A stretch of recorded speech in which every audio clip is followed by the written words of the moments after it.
and welcome to the show. I am here today on automation. Yes, I'm going to be building a car for a video. We've been having quite a lot of fun messing about with this on some streams, and automation is, at the end of the day, a really rather good game. The filming crew outside of the streams have also been playing a fair bit of this game. One of the things they were doing, and that I'm going to have a go with today, is building our own take on a GT3 car. So I have some rough guidelines that we're going to be building our vehicle to, and I'm going to see what I can come up with, essentially. So we're going to start a new vehicle. Let's go and have a look at what we might be going for. So we're going to be using modern cars, of course. There is a whole plethora of stuff to choose from. What do I want to build? I mean, part of me is tempted to go down my favourite of the GT3 cars, the old Bentley. You can't go. I say you can't go wrong. I mean, it's quite impractical, but it's so cool. You can go for the classic supercar route. I'm kind of tempted more to go for the GT car, if you will. Is there a bigger version of? I guess I could be quite fun. Let's kind of say MX-5. I'll go for a slightly bigger. No, I reckon we go. Ooh, I mean, if we are going the real Bentley way, that's kind of. I mean, it's not a Bentley, but it's. I'm going for that as the inspiration. Now, we do have a minimum weight. The cars must weigh more than 1,250 kilos on this, which I think is actually a pretty realistic weight to be aiming for. Now, what I'm going to do, I'm going to make the car carbon fibre to start with. We may have to adjust some bits and pieces as we go through. In theory, carbon fibre, let's say this is what a GT3 car would be made out of, but we might have to tweak things a little bit as and when we need it. Engine placement, I mean, a car like this, it'd be silly not to have the engine at the front, so it makes sense to have that. I guess we're going to have double wishbones at the front, and, I mean, let's go for multi-link at the back. Sure, why not? We want it to be a sporty car at the end of the day. Ooh, I mean, that's very tempting. Of course it's very tempting. But you know what? For this one, I'm going to not. This one, I'm going to not. No, I'm not going to have the shooting brake vehicle. Okay, naturally, it's a car I'm making. It's going to be orange. Is it orange everywhere? It is. Fantastic. That will work for me. And now comes the fun part of trying to make it look good. Let's start. The front end, I say, is always a bit difficult. Let's have a look. So I have got various mods and various stuff installed on this. Do we have anything that takes my fancy? We can go. So this part here is quite cool. Now it is a little bit McLaren-esque, although it does also work for making it look race car-esque as well, as you've got all of these. Diffuser and vents and stuff. The question is, I'm guessing, does it work on this type of body style? Which I don't know. It's an interesting one. What other ones have we got? I don't actually know if this one quite works how I want it to. On this car, no, I'm not massively sold on that one. It's because it can't quite go far enough to the sides. Now we can have something like this. I do generally like these ones as well, and this might sit a little bit better on this vehicle. We can have something along these lines. Now we do have the ability to add our own, here we go, or our own sort of race splitter on the front of these cars, again, to make it look the part. So we can kind of have that along there, which works. We will need some form of headlights at the end of the day. Kind of important. I'm thinking something kind of modernish for this car is well, it's, I say modernish. It's going to be a more up-to-date vehicle, so something like that on there. Yeah, I actually kind of quite like them. Without having to do too much in the way of changing it. Now we need to do something here with this front area. I don't know whether it does kind of look a bit like it's got a moustache, but I kind of don't hate it either. Maybe make that a little bit smaller. Kind of have that. Yeah, I kind of don't hate it. It does look a little bit moustached, but it's fine. We can.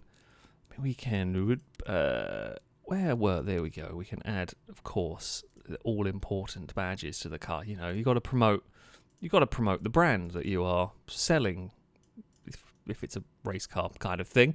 Now, yeah, I don't hate that. I don't hate the front at all on that one. That works quite well. So we're gonna need door handles, of course. It's quite important. Well, I guess you can go the NASCAR route and just climb through the window. Unconventional, but you know you can. Let's put them on the side. We will want. We're probably going to want some venting along the sides to have it look the part. What about these? Could these work? Could these work with looking the... I say we're looking the part.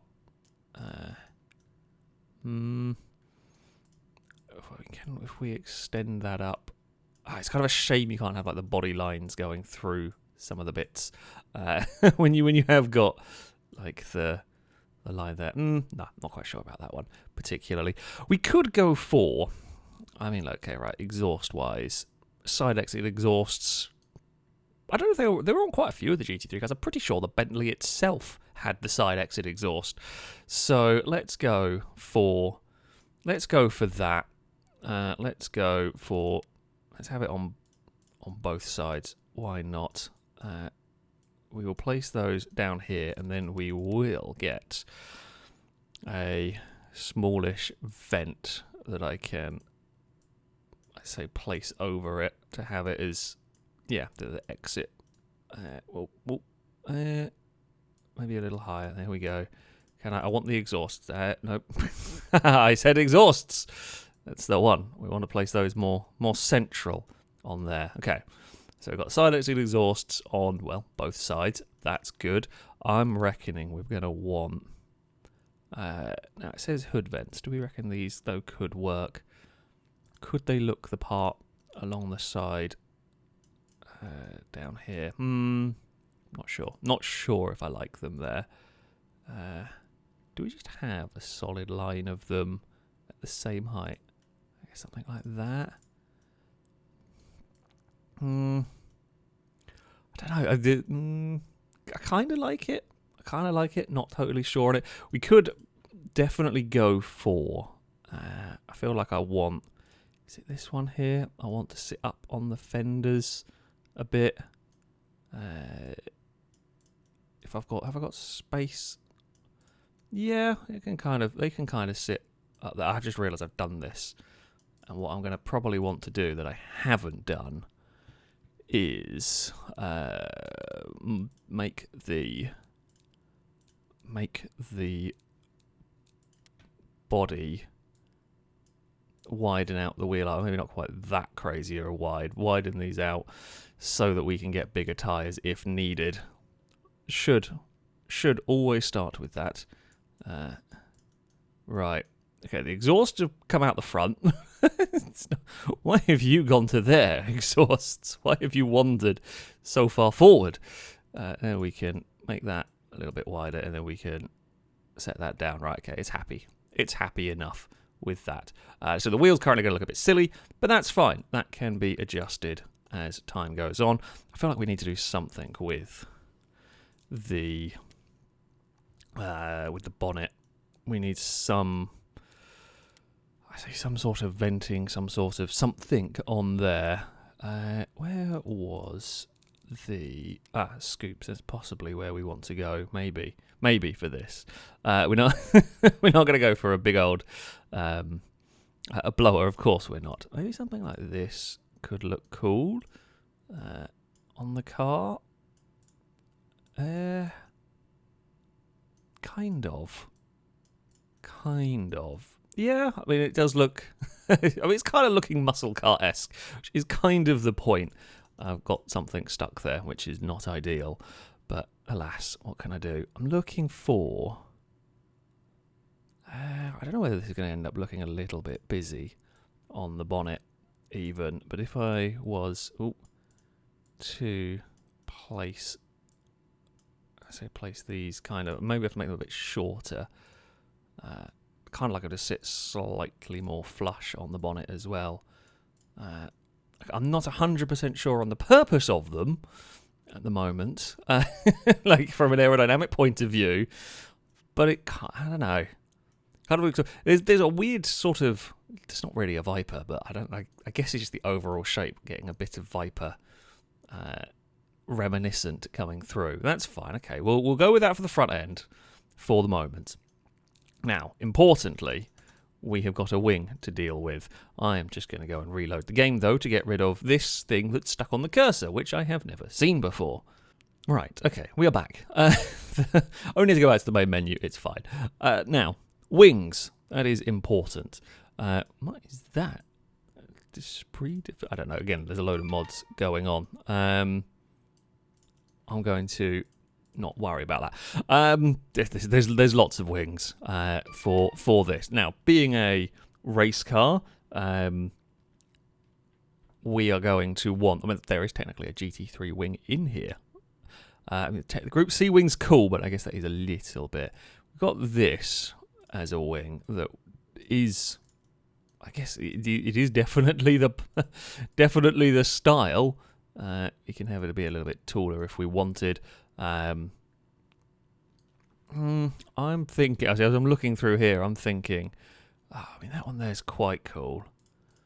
It might be, didn't some of them have a wing like this? I don't know my GT3 cars well enough, but I definitely recognise that kind of, well, I'll say it's GT500, but I'm pretty sure some GT3 cars also had wings mounted in that way. Also looking at these ones here, I quite like them having the sponsor decals on them, even if yeah, okay, I quite like that one. Quite like that one. I think that works pretty well on the car. Yeah, I'll take that as a wing. It's not the craziest wing I've ever had, but it does do the job. Now, I always struggle with the back of the cars. It's always a right difficult pain to get these right. We have various diffusers and the like. I actually mostly prefer the base game ones over a lot of these. I mean, something like this isn't bad. I wonder if I can combine that with some of the base game ones. I generally just like this one here for looking the part, if you will, of a diffuser. Don't know whether we could get away with adding, if we were to like try and add on something like that to make it look a little bit more, say, technical, perhaps. If I was to just kind of shortening it, I mean, it gives it, that kind of works actually. It kind of fits in there quite nicely. Again, about how the aero works, I'm not that fussed about. It doesn't need to. Don't need to worry about how it works. It does. It's magically quick. All right. Now brake lights. Oh, we've got proper rain lights for the car, which is kind of cool. I mean, let's stick that on the, I guess, like the center point in here. Now, of course, don't need a number plate on this vehicle, which is cool. We'll maybe go for, let's say, just a couple of sort of vents along the back of the car. Sure, why not? No, wait, I think I should prefer them where they were. Now, it's very easy to make the back of this Aston Martin. The back is very much Aston Martin, and it is tempting, and it is real straightforward to just make it Aston Martin. I wonder whether any of these will be, they're very Mustang, modern Mustang lights at the back on this one. Kind of don't hate them. I mean, I always do, as I said before, I always do struggle with doing the rear lights on the car, or doing the back of a car. It is slightly more difficult because at the end of the day, nothing you're ever quite going to match the body lines of the vehicle when you're just placing, not generic fixtures, but placing fixtures on it. Yeah, I actually don't mind them. Now, I mean, okay, I say ideally you'd put a number plate there. As it is a race car, we are not going to have them. I'm also not going to fiddle about too much with things like windscreen wipers, and I'm not going to do the interior of this one. What I am going to do, though, let's go have a look for for some sponsors, because why not? Why not? Now, there are plenty of things to choose from. Personally, I do tend to go for the good old Him Tortons. That is that is the way to go. It's fun though having all of these options to make. I'm not gonna go for a crazy full on livery. We will make it look a little bit race car-esque because I can. And Him Tortons shall be the main sponsor of all of my race cars, naturally. But I'm not going to go crazy in depth, mostly because I don't have the skill to do that. But we can have some. Let's say have some sponsors on here. Is that going to sit nicely down there? Fantastic, it does. And then we will get one on the other side as well. We will get a number on the car naturally. It's a race car. It's got to have a number, and we all know what that is going to be. I think that can be slightly bigger, like so. And then if we go editable text, there's been it's been fun coming back. I played a lot of automation in the early days of automation, and it has been fun coming back to this game and seeing how much it has changed over the years. If we go with this, no. Now I've used one of these before, and I cannot for the life of me remember how I. There we go. So if we do that, game, you're not behaving yourself. I haven't used that particular text. Fine, let's just go with black. Okay. There we go. That will work. Where do I want? Let's put it on the fender down there. Sure. And then we will, because I haven't figured out how to get it. Every time I've tried to copy and paste, I've broken something with the game. So I'm just gonna. I mean, it's not exactly perfectly symmetrical. And if you do the mirroring it will be backwards. So that's why I'm not mirroring it before somebody inevitably says, "Okay, I'm happy with that. It does. It kind of reminds me of a Viper merged with a Aston Martin. I mean, two cars I very much like. But yeah, okay, I'm cool with that. Now, engine time. Now, it is going to be rear-wheel drive, of course. We are going to build a new engine for this one. Now, we are allowed quality sliders higher up for this, although I say it's not going to make a crazy big difference. The power figure that we're working to is a maximum horsepower of 603 horsepower, which is going to be easily made. Now, I reckon my car may come in even underweight. I'm thinking we're going to build a V10. Ooh. Pistons are a funny colour, but sure. I'm going to build a V10 because I like V10s, because my car is a weird amalgamation. It feels fitting. What did the race Vipers use? Did they use V10s or did they go to conventional V8s? I feel like some used V8. I could be wrong. Someone who knows more about the old race cars than me will be able to tell me, I am sure. So, yeah. Right. Let's go with a good aluminium engine. We'll make it fairly good. I mean, look, we're a full-on race car at the end of the day. We can whack that up to 10. 5-litre V10, honestly, probably don't need much more than that. What I will do, we're going to make it slightly bigger there. If we have it 6, or we have it that size bore, and then we make shorter stroke means it'll rev higher. I believe, if I remembered things correctly. But rev higher before it has problems. So yeah, we'll go with that one. A kind of high-ish revving V10. Not crazy, but a high-ish revving V10. We are probably going to want good it's a full-on race car at the end of the day, so we're going to want good internals. The what's the word for it? The cost, less important when you're building a full-on race car. Now, we will come back to all of this in a little bit. I'm going to... Do I supercharge it? I say I always prefer the superchargers. I'm going to try if I can see if I can do it naturally aspirated. I feel like we might be able to get away with that. With this, so get enough power out of these. And show you think the GT3 cars were. It shows my lack of knowledge.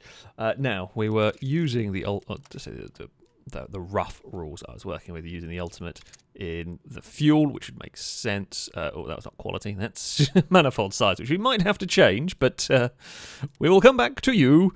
Tubular race exhaust, dual exhausts, of course, and I mean, it won't have a cat. It will have the tiniest bit of muffling so that it can meet circuit sound regulations. Now, let's have a fiddle around with various sliders to try and make it work. How far can this engine rev before it goes pop? A glorious 9,500 RPM. Let's put it down to 9,000. Now, if we make that more aggressive... Okay, so power's not going to be an issue. Who would have thought? Who would have thought? Power, not a massive issue. So we can up the compression a little bit. And, I mean, look, it's a big V10 in this. 602.7 horsepower, 500 torque, relatively nice. I mean, I can actually whack that up, and then we've got a bit too much power. Hold on, I say we can detune. Okay, actually, no, detuning that is what I'm going to use. A nice easy trick. Oh no, wait, that's now. So I use the exhaust. If ever I'm building to a power regulation, you can just use the exhaust to choke the engine down to the level that you need it at, which is what we've done here. 602.9, spot on, and that's a lovely, easy to drive power curve there. It's not the best I've ever built, but yeah. Honestly, the engine part for this is very straightforward. It's not that difficult to get a modern engine to be running 600 horsepower, even naturally aspirated. I mean, this is a good revvy V10 as well. Now comes the always entertaining moment. We are going to fire it up. I'm going to turn down my computer because it's going to be very loud when we do this. Is it going to sound bizarre or is it going to sound good?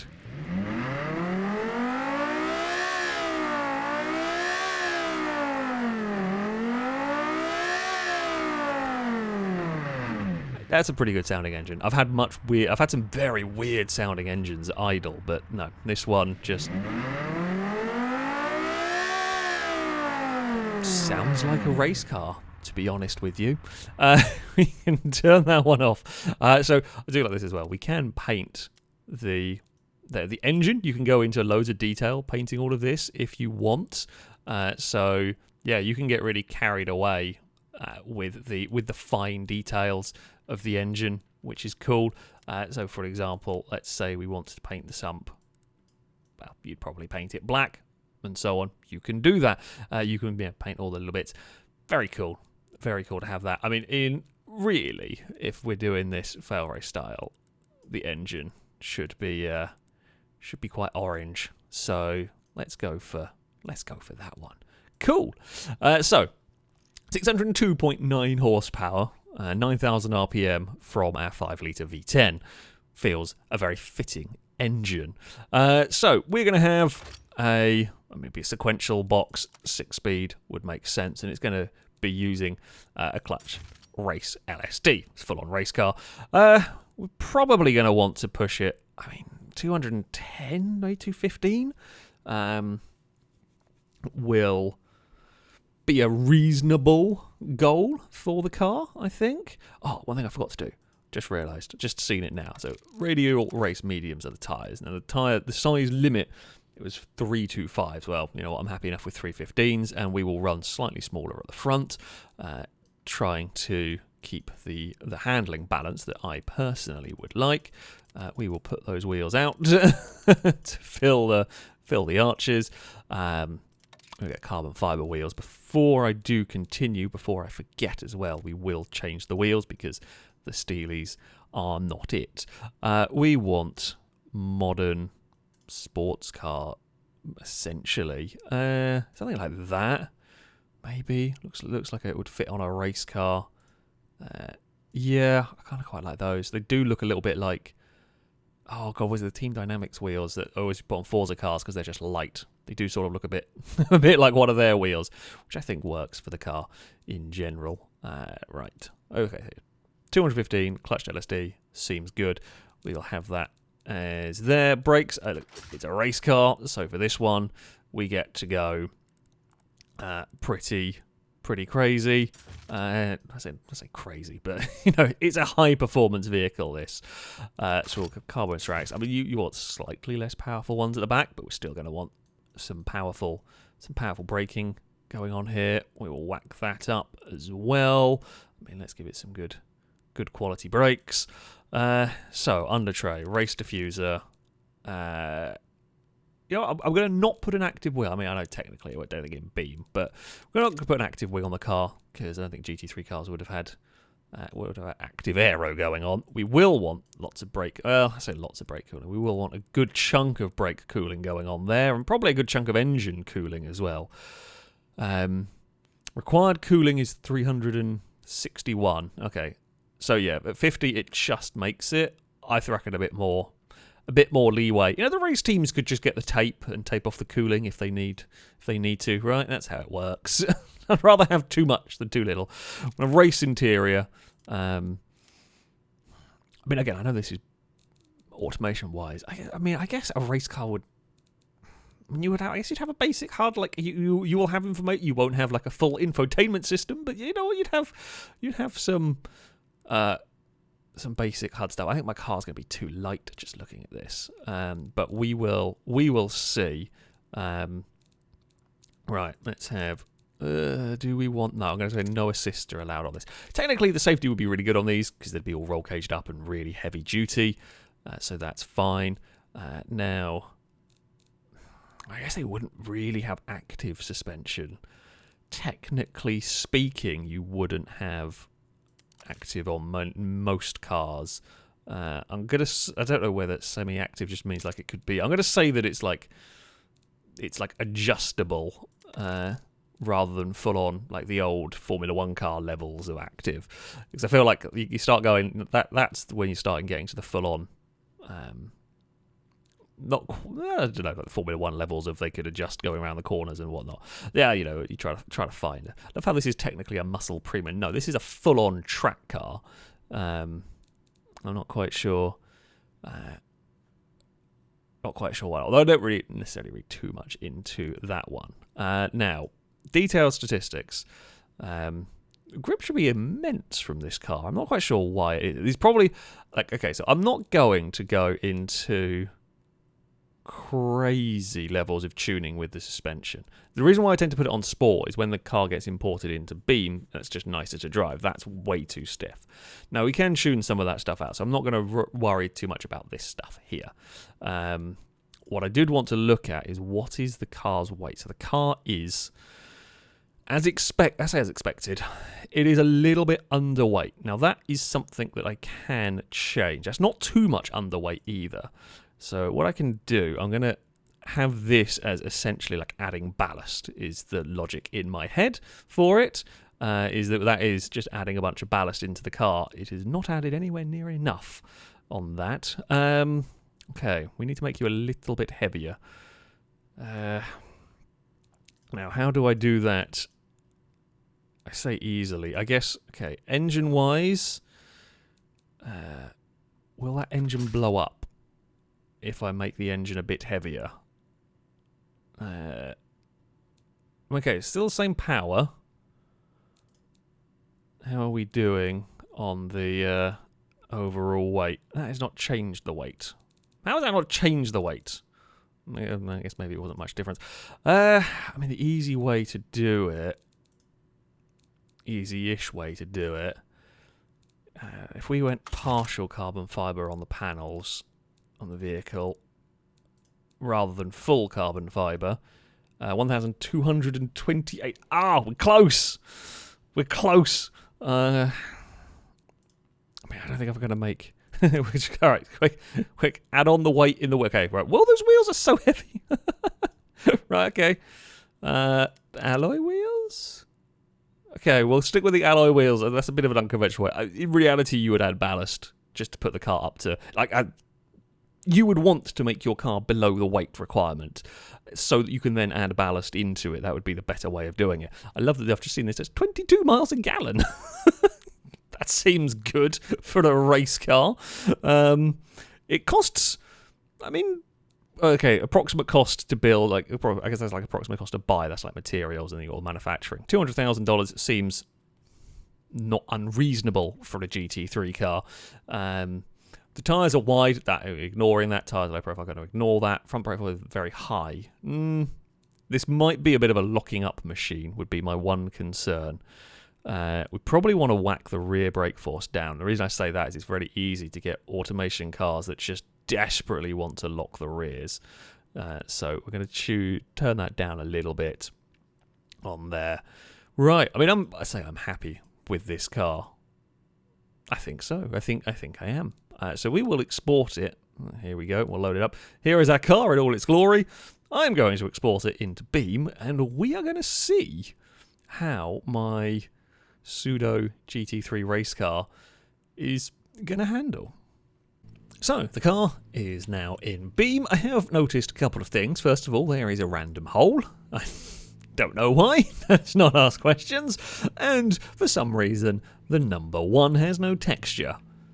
But that's about it. Oh, there's another hole on this side. Why is it got holes in it? Sometimes when the models export, they do export a little bit funky. At the end of the day, can't complain too much. Also, my rain light is acting like a reverse light when I brake, but I guess that's just a mod for automation. Sorry, I'm not going to worry too much about that sort of stuff. Right, let's turn that. Can I turn that off? No. Okay, well, I guess put it on sport. I don't think I had any of the assists installed, but never mind. Let's go for a drive with the car. It rolls off the line as you would hope it should, and it'll fly towards these first corners. There's a little bit of understeer from the vehicle. I don't really know much about the suspension tuning, which is why I didn't really delve into it. It's probably a little bit soft. The race suspension setup is way too stiff for the vehicles when you translate it into Beam. There's probably a happy medium. I would say this is currently a little bit too soft in that it's lifting up the front a bit, and that's contributing to quite a lot of understeer. There is also, I mean, there's a lot of, again, there's a good chunk of power going through the rear wheels, and that means you can loop it around. This is, I was going to say a slightly slower speed circuit, perhaps. While it's not the shortest of laps, it doesn't really have any big long corners. It's, you're never going crazy fast in this. You're not gonna be doing 200 miles an hour around this track. So you are dealing with the lower gears, and yeah, it'll spin the rear wheels up if you would expect it to. Let's go take a different run. I mean, I'm not really going for lap times here. We're just going for get a feel for the car that I have built. Yeah, there's a little bit of understeer to take into consideration. I don't know what it is. Sure, we'll go this way. There's a little bit of understeer to take into consideration, and a bit of oversteer if you are too brave on the throttle, pretty much. However, it's manageable. Like, it's a fun vehicle to drive. Ooh. And while it can, so I was about to say, while it can slide about, you can normally get away with it. I got a little bit too brave there. It's definitely a lively vehicle. It's definitely a lively vehicle. But I wouldn't say it was a bad handling car. It'd take a little bit of getting used to. It's probably livelier than I would have my cars normally be, but you can definitely make it work. If I'm not an idiot that's trying to slide it about, it's quite controllable. I feel like when it steps out of line, you've got enough time to sort it out. If you get a little bit carried away and then proceed to try and drift it a bit more, you might get in trouble. But that's probably more on me than the car, really. The brakes aren't too bad either. One of the challenges, Beam is not the easiest game to drive without ABS at times. It's real easy to lock up the brakes on most cars. Oh, don't go on the grass. Yeah, really easy to lock up the brakes on cars, and I mean that was me being a bit too brave into that corner. This is pretty good for a car without ABS, a fast car without ABS. I am pleasantly surprised. You absolutely can lock up the brakes in this. But it's a lot more forgiving than most of the automation cars I have built without ABS. That I'm pretty happy with. You can see there, I got a little bit of a lock up on the way in, but yeah. There we go. I have built a GT3 style of vehicle. Yeah, pretty happy with it, to be fair. It does drive. It's an exciting drive. I'll put it I'll put it like that. It's definitely not the easiest thing I've ever built to drive. Definitely not the worst, and it is an awful lot of fun. And I guess that is what you want from a car like this. Well, I guess ultimately you want something stupendously fast. I don't have anything to compare it to exactly. Oh no. Okay, got too brave on the throttle. Should have sorted it out first. And around we go. Oh, it's harder. You've dented the Him Tortons logo. How could you? Dastardly wall and all of that. But yeah, I like it. It's fun to drive. Could do with a little bit of refining on the old suspension front, although that's not a big surprise. And it looks the part. It sounds the part, that's for sure. I didn't set out to kind of create a bizarre clone between a Viper and an Aston Martin. However, that's what I see in it anyway. I'm sure you will. You may well see other things as well. I'm not the best ever car designer, but I am pretty happy with how this one has turned out. So there we go. Yeah, it was fun. It's fun building, I say, something a little bit different to these regulations, building a kind of modern race car. But there we go. That is going to be it from me. Thank you all very much for watching. And until next time, goodbye.